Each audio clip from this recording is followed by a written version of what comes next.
Girl CEO Confessions. My name is Markia Armoney. Please go follow me on all platforms at Markia Armoney, TikTok, Markia Armoney1. Right. So today I have about 11 followers on this channel, and I'm not ashamed of that at all. I started this channel about 2 years ago when I was in my journey of, moving to a new big city, being a lash artist, and then transitioning from being a lash artist, closing my lash business, and becoming a beauty brand manager, right? And some more videos on this page, I kind of talk about leaving my 9 to 5, all of that good stuff. No slash, hence the girl CEO confessions. A lot has happened since then. So we're going to take a little bit like a trip down in history, and we're just going to talk about what has happened, right? So I did close my lash business for sure. It took some time for me to do that, but within closing my lash business, I ended up getting another job that I ended up quitting. But I worked for a marketing agency, and it just taught me so much about myself, about the love I have for branding, understanding marketing, because I do have an MBA with a concentration in marketing. And so from that, this year today, I started my marketing agency. I like to call it a brand experience agency because we help our clients build brand experiences to their clients and their customers. And that's called the Pro Boss Agency. So a little bit about the Pro Boss Agency. I'm going to slide over so I can insert some clips here. There has been a lot. So I am a creative director. I am an event planner. I am a brand strategist, and I just love everything about creating full-size events, creating campaigns.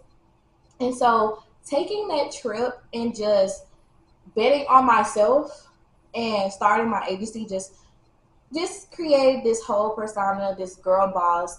But of course, I still have love for the beauty industry. And so I wanted to restart my channel, but this time I wanted to call it Girl CEO Confessions because one, I just feel like there's not support for us. There's always being us, first of all, women, minority women. Our goal is to be the strong woman, become a millionaire. But what about the bad side? Like today, I decided to get up and film this YouTube video and finally film it because I was just sitting in my bed and I'm like, bro, I am overwhelmed. I don't understand how people are going every day. And even though I'm one of those girl CEOs who's continuing to push, continuing to be motivated to chase her dreams and become that millionaire that we all want because we want to have financial freedom for ourselves and our family, I just feel like there's no support for us. Hence why I created Girl CEO Confessions. I will be dropping videos every Sunday. And it's just going to be about life, about being a girl CEO, whether I'm going to be teaching you something, whether I'm just going to be venting on here, just because it's ghetto. Like, being a girl CEO is really, really ghetto. And I feel like we don't get to see the behind the scenes of really building an empire. Like, I'm a whole girl right now, and I'm trying to build a multi-million-dollar marketing agency. And this is the first time that I've really said that out loud, but I see so many big dreams and plans for my business. And I just feel like it's time to bring people along with the process, right? Today's video is going to be about how I was able to rebuild my business while after taking a break from entrepreneurship, because a lot of us are doing that, right? A lot of us girl CEOs, because I said it's ghetto, right? We have to go back. We have to get 9 to 5s because sometimes business is slow. And I don't want y'all to have that mindset that like, oh, a 9 to 5 is bad. No, girl, go do what you got to do. I personally don't have a 9 to 5 anymore, but I do have a part-time job. And my part-time job, I'm a business development analyst, right? I love things like this. I love consulting. I love business. It's something that I really crave. So if you got to go back and you got to go get a job to make some extra funds, that's cool. But I'm just going to talk about my process and how I was able to do that and restart this business and be booked out with my clients. So, boom. Lesson number 1, right? It really just starts with taking a risk on yourself. And I feel like we say that a lot. You may go to these conferences, you may buy these courses, you may buy these ebooks, and it's always just go, bet on yourself. I hear that so much. It's more motivational. But in reality, people are telling you that because it's true, y'all. Like, if you don't just move, if you don't take one step every day, every single time, you're never going to move. You're never going to get off the couch. Hence me being on the couch right now. But every day is one step towards another. When I had to close my lash business, that was a God thing. God told me that. I did not want to do that. I thought I was gonna move up here to this big city and I was just gonna build my business. But granted, in the midst of me in the midst of me closing my lash business, y'all, I was literally hosting conferences for known lash artists, speaking on panels with known lash artists. And that just took for me to take that one step and just get off the couch, and I just had to go. Step. And so, yes, these people are at these conferences and they're telling you all this motivational stuff and saying go, but it's serious. It's literally that. So, what I like to do to just kind of get me to the next step of my goals is I do small things every day. Those small steps are gonna lead to you accomplishing the bigger goal. Hence, starting your business and getting out the trenches, because at the end of the day, that's what we want to do, right? Right. Number 2 is really building brand awareness and building your personal brand, right? So for me, in the beginning, hence why I stop a lot of things and I start back, is because I'm such a private person. And you may be watching this video and you may be saying the same thing, like, yes, I don't want these people in my business. I don't care. I'm not the type to show you where I stay. I'm not the type to show you what I drive. I have a nice car. I have a nice home.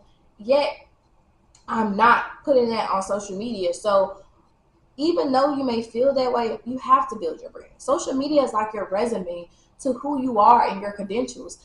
For instance, people may not know that I got 2 degrees from one top HBCU and one top research institution. Like, people don't know I have 2 degrees. They don't know that I have a marketing degree, a business degree, an MBA, like with concentration. People don't know that about me. So my credentials on paper, baby, I'm verified.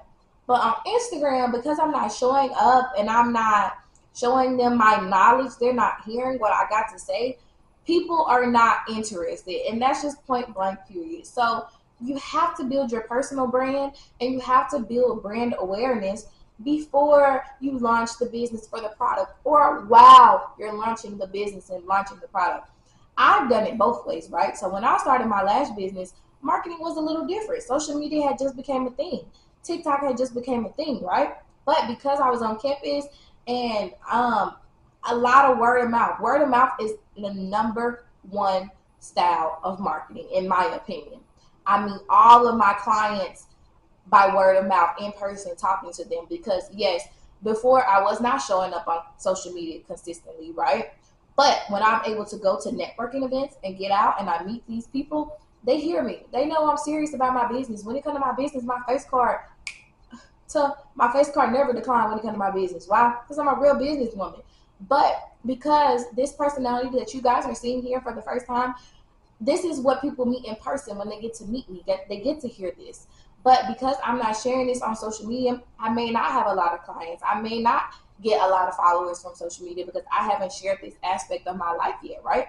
So tip number 2 is make sure that you are building your brand. And it doesn't have to look like what you think. It doesn't mean showcasing the Mercedes outside. It doesn't mean showcasing the penthouse, right? Maybe it just means showing up authentically as you, because you're going to find your group of people, which is what I like to call your target audience. You're going to find your ideal target audience who gravitates towards you because of who you are. You're that girl, all right? You don't have to be like everybody else. Everybody is that girl in their own way. So the next lesson that I feel like I had to learn when rebuilding my business after a 9-to-5 was really, number 3 is building my faith. And this is the T that a lot of people don't talk about, right? And I say this all the time. Entrepreneurship is a faith walk.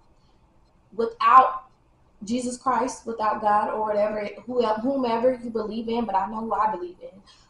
Without him, this would not be possible, because there are days, like a regular 9-to-5, you know that you go to work, it's a guaranteed paycheck at the end of them 40 hours a week you work, right? Entrepreneurship, being a girl CEO, my top confessional, you're not going to make money off the rip, right? Unless you're just giving it out your all. Like I always like to say, within your first, and I like to be realistic. People be like, that's too realistic. But hey, that's just me. With both of my businesses, matter of fact, first of all, let's go back. I've had multiple businesses, right?